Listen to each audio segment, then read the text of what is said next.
you might be thinking, what am I going to do? How will I cope if I see that my ex is now with somebody else and they're treating them better than they treated me and they seem more present and more committed than they were with me? How am I going to handle it? Maybe they're better than me. No, they're not better than you. Nobody is better than you. You've done nothing wrong. Let's say worst case scenario this happens. Actually, there is a huge benefit to this situation.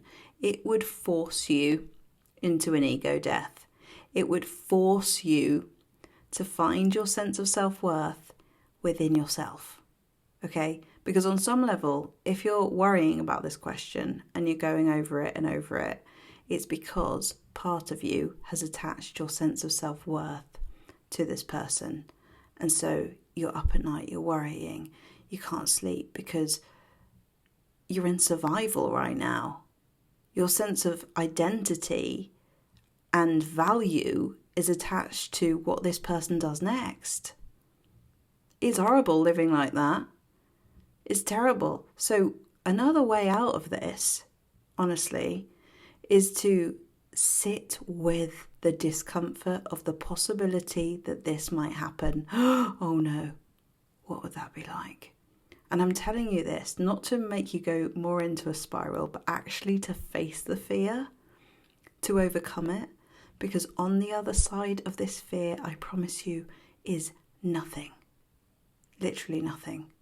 It's like, seriously, if this person ended up being with somebody else and, treating them really well and whatever, you would be hurt and it would feel bad and you would have a period of feeling really, really rubbish about it.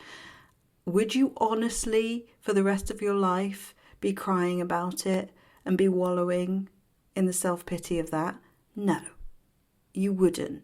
You would at some point want to just let it go. You would just move on, and you would honestly start to see that your value never had anything to do with them and what they chose to do with their life and where they were in their life, right? The thing about these journeys is that, people meet at different times in their life, when they are ready, when they're not ready, all different periods of their life, right? Wherever you have met this person, they are where they are. And they were where they were before you as well. And that had nothing to do with you. So the way they are is just the way they are. It really has nothing to do with your value or your worth. You are amazing. You are amazing. You are the catch. Okay? Like, this person not being with you lost a massive, massive opportunity. That's it. That's the long and short of it. Because you were willing, weren't you? You were ready. You've also set yourself free if they weren't. Because you can't do that. You can't be with someone who drains you because you're having to explain your soul to them and how to treat you and how to love you. It's exhausting. You can't go on like that. And also remember that, look, the likelihood is with avoidance is that they're not going to miraculously change with somebody else, okay? This is the likely outcome, is that they're not going to just suddenly go, oh, this new person, they bring out the best in me. No, that's not what's going to happen. They have to, literally face the consequences of their own, way they show up in the world, which is what will happen in order for them to change. And once that does happen, they will reflect on you and they will see what you were offering them. Now, I know avoidants who have changed later in life and they look back at their exes and they think, oh my God, I was such an arse. I was so not ready for what they were offering me. And they look back with love and they look back with kindness and they look back with why did I do that? And sometimes they don't act on it because life has moved on, And again, this means nothing about your worth. It means nothing to. This is the question you've got to ask yourself, right? What am I making it mean about me? Why is this keeping me up at night? What's the deep fear here? If you sit with it, what are you really, really afraid of? What are you afraid that it will mean? Are you afraid that it confirms that you're not lovable? Are you afraid that it means that you'll never be with anybody? Are you afraid that you'll be on your own forever? What's the fear? Because once you sit with that and you really look at it and you like what's the word I'm trying to look for? You critique it. Yeah, you critique it and you go, literally, is that true? Is that true? If this person was with someone else, it equals that I'm going to be on my own forever. It equals that I'm not good enough. No, that doesn't equal that. It's just how our brain kind of pieces things together, you know. I've actually got a friend and she was having a really hard time with her partner. It was like verge of divorce and she just couldn't hack it being there with him because he was so avoidant, so unwilling to do the work. And she thought, and the thing that was holding on to him, was that she couldn't stand the thought that he might meet someone else and treat them better. That was just too painful. So she hung on and she hung on and she hung on. Then she got to the point where she was like, I can't go on like this with him. So I'm just going to have to accept that that might happen. I'm going to have to accept that it's going to suck. I'm going to have to accept that that will be hard and then I'll get over it. And she literally dove into the fear head first. She just thought, screw it. I'm not going on like this. The only way out is through. I'm just going to have to face that possible consequence. And the maddest thing was that as soon as she did that, she basically had like an ego death, like I say. She had an ego death and it set her free. And then in this situation, and this is one situation, I'm not telling you this for to give you a sense of false hope, although I'm sure it probably will. But he changed, almost instantly. He just was suddenly doing courses online, wanting to know about emotional safety. And he was just he felt the fact that she wasn't attached to him anymore. And I'm not saying that that's the reason why he changed, because it seems like actually, from the outside, it looked like he was starting to become more curious about what was going on with him before this happened.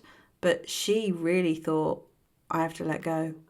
And it was almost it's so interesting how this happens. As soon as you let go, things change. Things change anyway. But whatever happens with you, right, when you let go, you're going to realise that your worth has absolutely nothing to do with this person. And you will be free. There'll be a whole level of detachment where you think, oh my God, I can't believe that I was so worried about that. I can't believe that I hung on to it for so long. But yeah, the other thing to know about avoidance is that they don't miraculously change for another person, okay? The more likely scenario is that they're going to take themselves to the next relationship and the next one and the next one and the next one, and they're just going to do that. Maybe for years and years and years, and maybe they'll never change. And if that's the case, thank God you got out, you know? But the fear that they might be with somebody else and actually change, the pain of that is not going to be this everlasting horrible thing. It's not going to define you. It means nothing about you.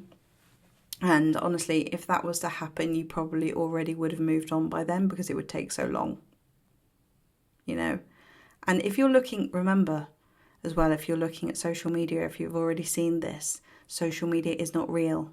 So if you're seeing these happy pictures of this person as they're with someone else, you only are seeing the happy pictures. You know what this person's like. You know what they're like because you've been with them. So if anything, you could probably feel sorry for this person for having to deal with what you had to deal with. You know? So in short, the likelihood is that this will not happen. this person is not going to miraculously be everything that you ever wanted them to be for somebody else. But the benefit of this fear is that it is trying really hard to set you free. It's trying to push you into detachment. It's trying to remind you that your worth has nothing to do with them. That's what this is all about. So sit with that discomfort for a little bit, not too long because you're trying to go to sleep.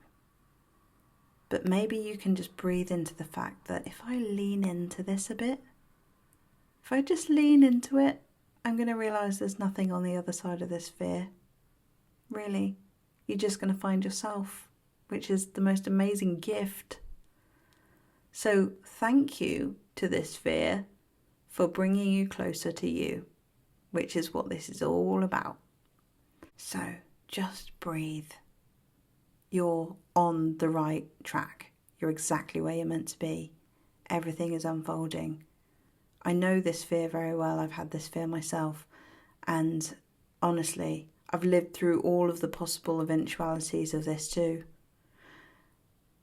And honestly, it's never as bad as we think it's going to be. It always seems worse before these things happen, right? But I swear to you, when things like this happen, it just sets you free and it brings you closer to you. And that's going to make you feel so much better than you do right now worrying about it. If you'd like any more information about how you can work with me, I've got my Heartbreak Healers Club, which is my favourite thing for anyone who is going through a breakup situation, wants some support, wants some guidance, accountability so that you don't text them, in the middle of the night, so that you don't say happy birthday. Don't say happy birthday. And, for support processing the feelings that might be coming up about it.